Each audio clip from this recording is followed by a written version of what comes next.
Hey, so one of the cool but kind of annoying sometimes thing about complex numbers is how two-dimensional they are, right?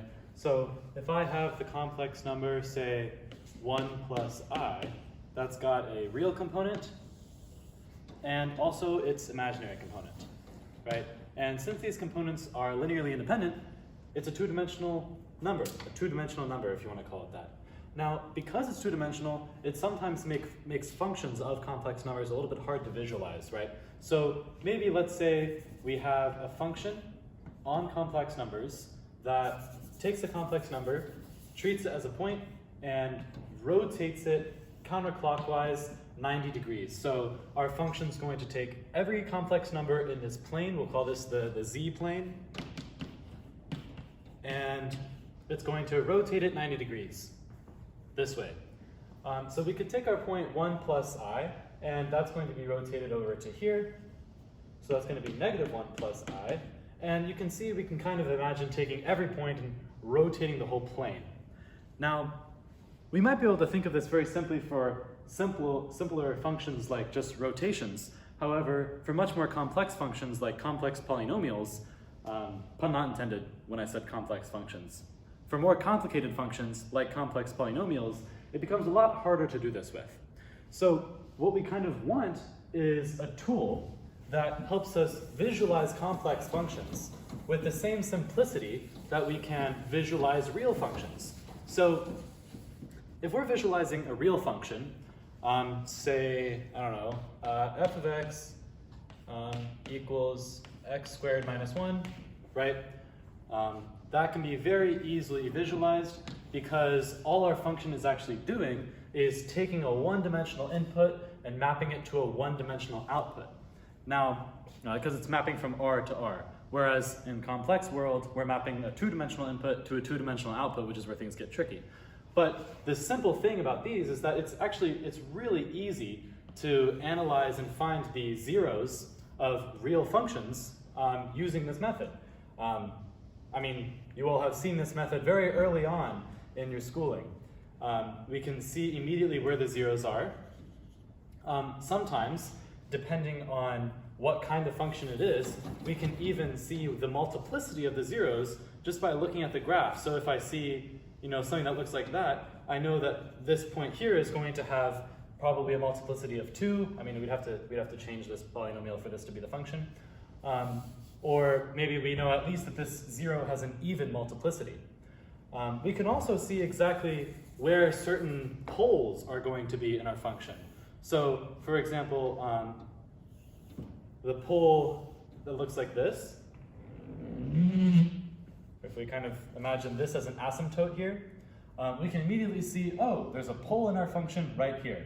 So graphing functions from R to R is really, really convenient and really easy, and we've been doing it for a long time. So why am I spending so much time talking about it?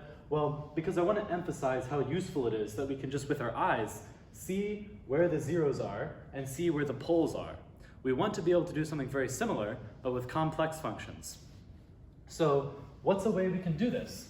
Well, in order to do this, we're going to want a way of encoding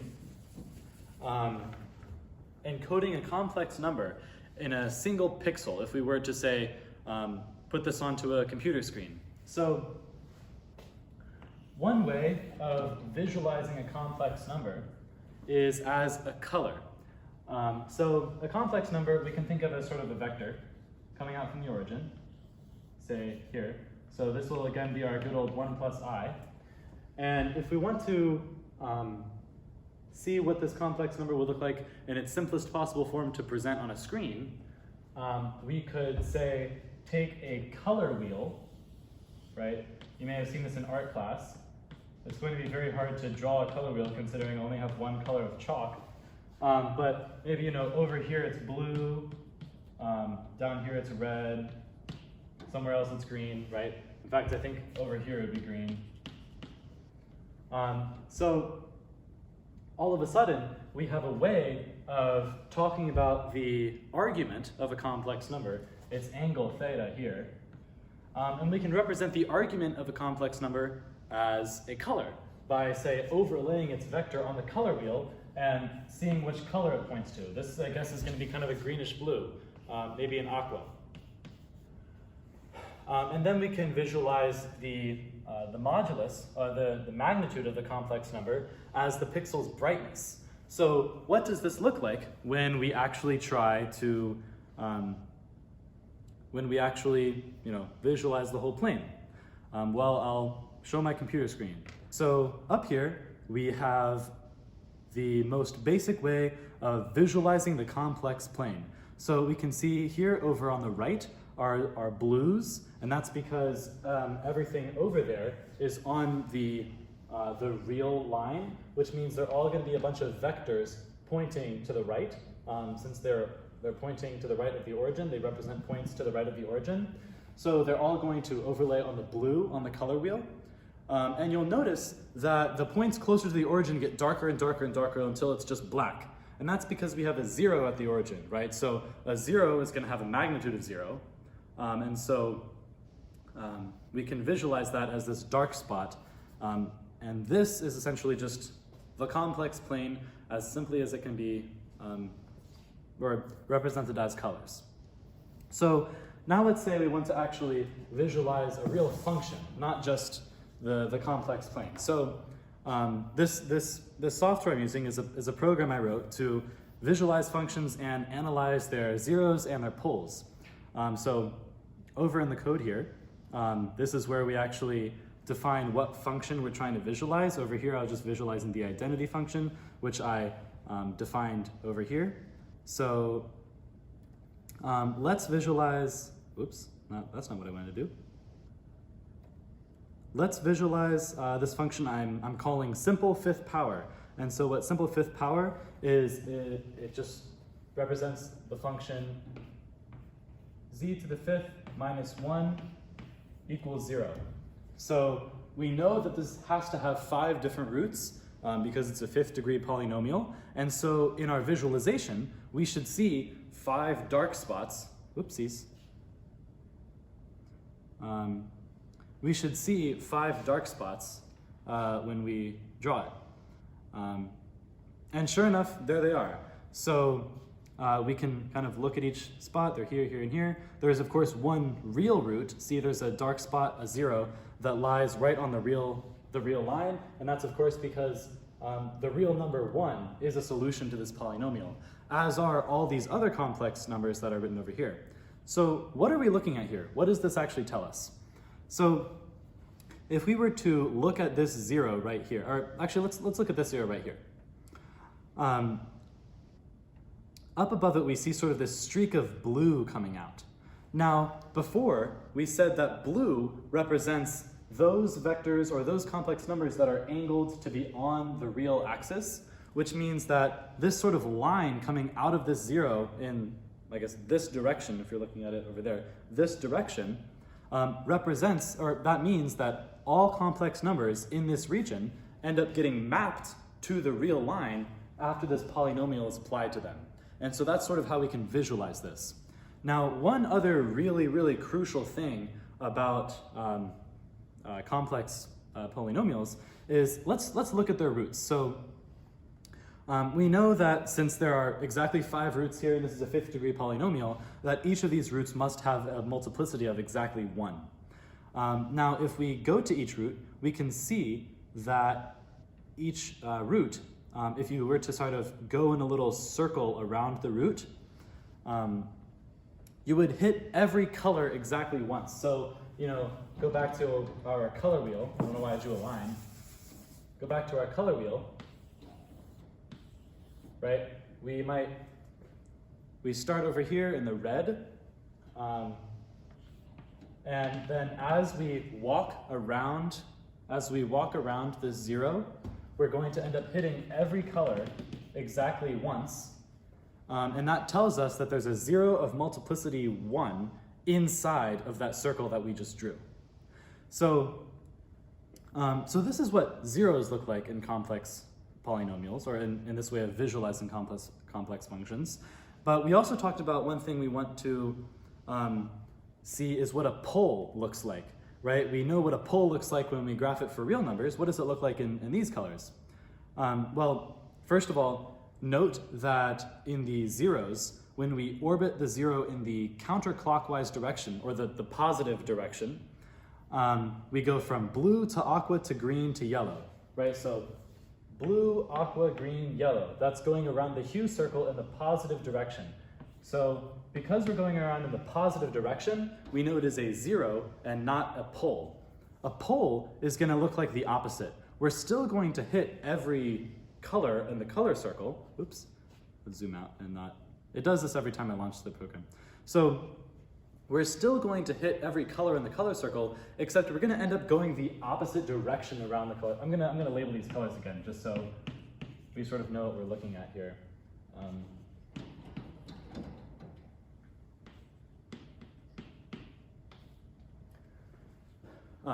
So here, if we know that there's a pole at the origin. By the way, the function we're graphing now is I guess I should write it out. We're visualizing the function f of z equals 1 over z, the multiplicative inverse of z. And as we orbit around our pole at 0, because when z is 0, that's like dividing by 0. When we orbit around, we go from blue to purple to red to yellow. So blue to purple to blue, purple, red, yellow, these are all going to be down here. So as we orbit around in the positive direction around our 0, our hue circle, the argument of the value of the function, ends up going around the hue circle in the negative direction. And so this means we're going to have a pole there. We say that this region, we can say it has like a winding number of -1. As we go around a full time in the positive direction, what does the argument of the function value look like? And the argument of the function value ends up winding around the full hue circle -1 times. So it goes around in the negative direction. Okay, so these are sort of what poles look like and what zeros look like. Let's look at, let's go back to this fifth power thing. And actually, we can think of an example of what multiplicity looks like in poles. So I'm going to just erase this.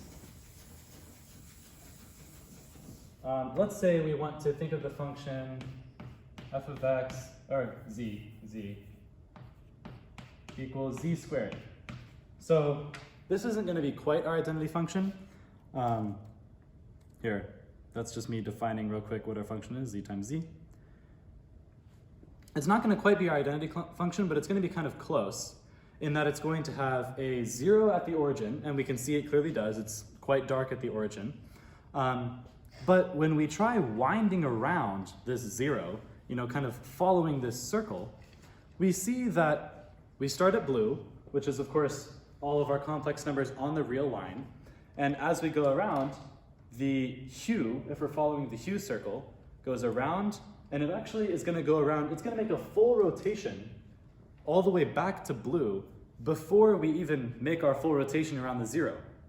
And if we come all the way back around the 0, you'll see that the argument of the function value ends up hitting every value of the hue circle exactly twice before it comes back. So we say it has a winding number of 2, and that tells us that we're looking at a 0 with a multiplicity of 2. So this is kind of similar to in our real world, the real world, where we have functions from R to R, we can have zeros with different multiplicities where it might sort of bounce against the x-axis. All right, and likewise, we can also have a pole with multiplicity 2. So here I'm going to graph the function 1 over z squared. Draw a little 1 over there.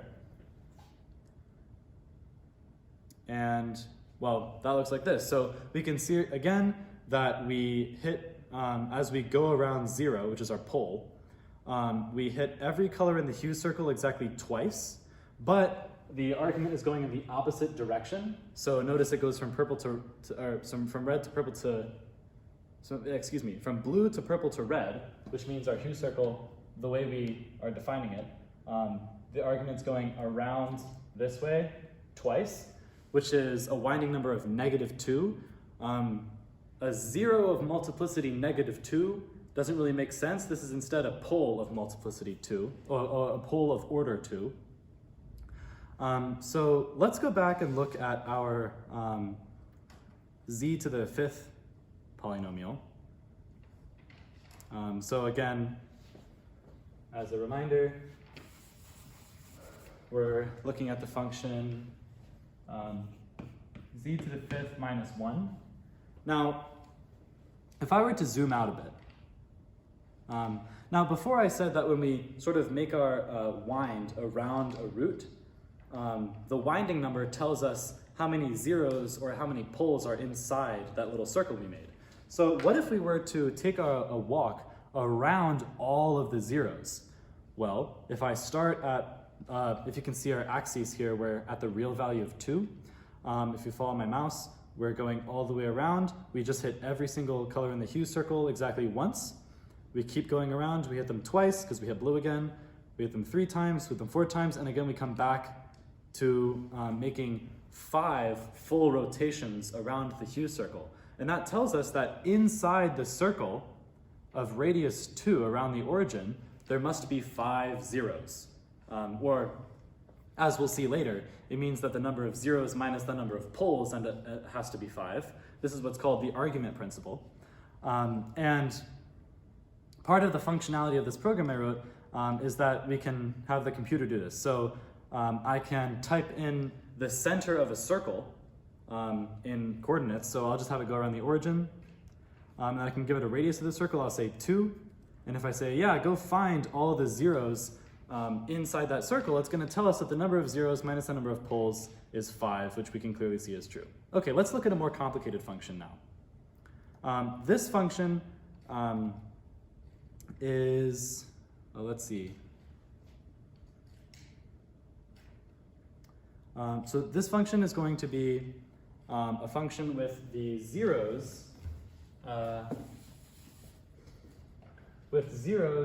at, let's see, z minus 1 squared. So that 0 is going to have a multiplicity of 2. And z minus 5. Actually, I'm going to write this over here so it doesn't conflict with the computer image. So z minus 1 squared, z minus 5. These are our zeros. And then we're going to give it some poles as well. And these poles are going to have multiplicity. So notice this has a multiplicity of 2. And then when we divide and put in our zeros in the denominator, then we'll have poles. So we're going to have z minus 2I, have a pole there. We'll make that pole a multiplicity of 2. And then negative 3 minus I, so that's z plus 3 plus I. And so this is the function that we're going to visualize in our program. So let's go ahead and see what this looks like. It's going to look a lot prettier, in my opinion. It looks kind of cool. Whoa, okay, so hold on, I have to zoom out a bit. This program ends up being very slow because every time I shift the balance of the viewport or zoom in or zoom out, I wrote it so that it actually recomputes the entire image every time. Later on, I will write more so that it optimizes it and it's a little bit faster than that. Whoopsies. Let's go back a bit. Okay, yeah. So here's what this looks like. And let's take a look. So we can see immediately that we have a 0 over here, right? And that 0 is at z minus 5. Notice that the multiplicity of this is 1. We know that because if we were to look at every color surrounding this, every color is hit exactly once, and it goes around in a positive direction, so that's a 0 of order 1. Now, if we were to look over here, we have a pole, and we know it's a pole because, well, number 1, because it's not dark there. If it were a 0, it would be dark there. And every color in the hue circle is hit twice. See, it hits blue twice. And that's this z minus 2i. So up here is 2i, and that's our pole here. And then we have this really big 0 down here. We can see it hits, if we circle this 0, it's going to hit every color twice, and that would be our z minus 1. And then our final pole kind of down left here is our z plus 3 plus I, or z minus 3 minus, negative 3 minus I down here. And we can see that that is also a pole of order 1. Now, because the total number of zeros and total number of poles are the same, if we were to zoom out and walk around the whole thing once, the computer should tell us that in total the number of zeros minus poles is 0 if we surround the whole circle. So give it a big radius, and sure enough, the program tells us how many zeros and poles there are, or zeros minus poles. If we were instead to say, find the multiplicity of this pole at 2i, I would say, well, let's go ahead and look at 2i, and maybe a radius of 1. And sure enough, we see that zeros minus poles is -2, which means that there's a pole of order 2 at the coordinates I typed in.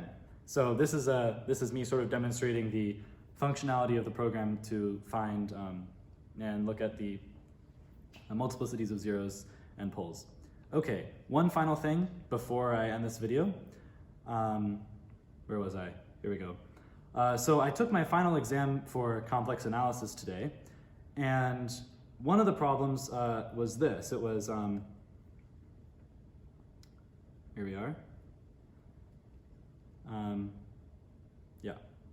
So the problem was f of z equals 3e to the z minus z, and I was asked to find how many zeros there are inside of the disk with radius 1. Now, I was close to getting this problem wrong because of a theorem that I forgot the specifics of. I wasn't sure if a function needed to be less than another function or greater than. I was forgetting a certain condition. I ended up going with my gut and saying that there were zero functions inside, or zero zeros. There were no zeros inside this disk. And sure enough, when we graph, or when we visualize this function, and we can see that this is 3 times e to the z minus z. When we visualize that function, and we find all the zeros inside a radius of 1, there are none of them. However, there are 2 zeros, but they're way outside the radius that we care about. Okay, well, this has been me demonstrating this program I've had a lot of fun writing. It was for my complex analysis course, which was a lot of fun. This program is on GitHub and open source if you want to take a look at it. Yeah, thanks for watching.